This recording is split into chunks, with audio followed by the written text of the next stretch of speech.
તો સમાચારની વિગતે વાત કરીએ તો મહત્વના સમાચાર નવસારીથી સામે આવી રહ્યા છે, જ્યાં નવસારીમાં ટોલ ટેક્સ વધારાને લઈને કોંગ્રેસ મેદાનમાં ઉતરી છે।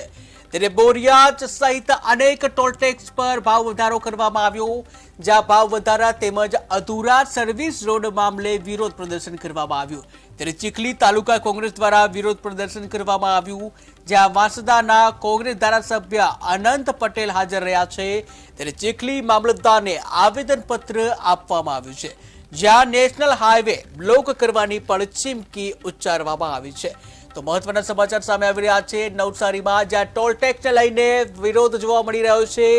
નવસારીમાં ટોલ ટેક્સ વધારાને લઈને કોંગ્રેસ મેદાનમાં આવી છે, જ્યાં બોરિયાજ સહિત અનેક ટોલ ટેક્સ પર ભાવ વધારો કરવામાં આવ્યો છે। ત્યારે આ ભાવ વધારા સામે વિરોધ પ્રદર્શન કરવામાં આવ્યું છે, જ્યાં ભાવ વધારા તેમજ અધૂરા સર્વિસ રોડ મામલે કોંગ્રેસનો વિરોધ, જ્યાં ચીખલી તાલુકા કોંગ્રેસ દ્વારા વિરોધ પ્રદર્શન કરવામાં આવ્યું છે, જ્યાં વાંસદાના કોંગ્રેસના ધારાસભ્ય અનંત પટેલ પણ આ વિરોધ પ્રદર્શનમાં હાજર રહ્યા હતા। ચીખલી મામલતદારને આ અંગે આવેદનપત્ર આપી રજૂઆત કરાઈ છે।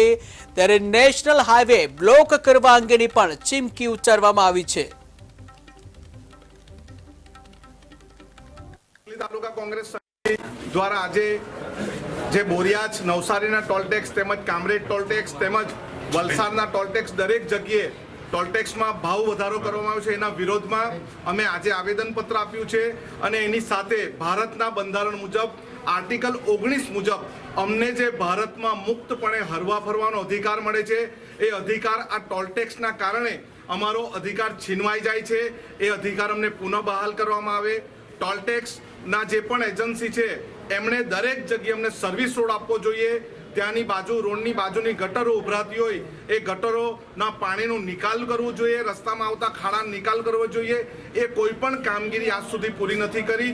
અમારી માંગણી જો નહીં પૂરી કરવામાં આવે તો હાઈવે 48 પર અમે ચક્કાજામ કરીશું અને મોટું આંદોલન કરીશું।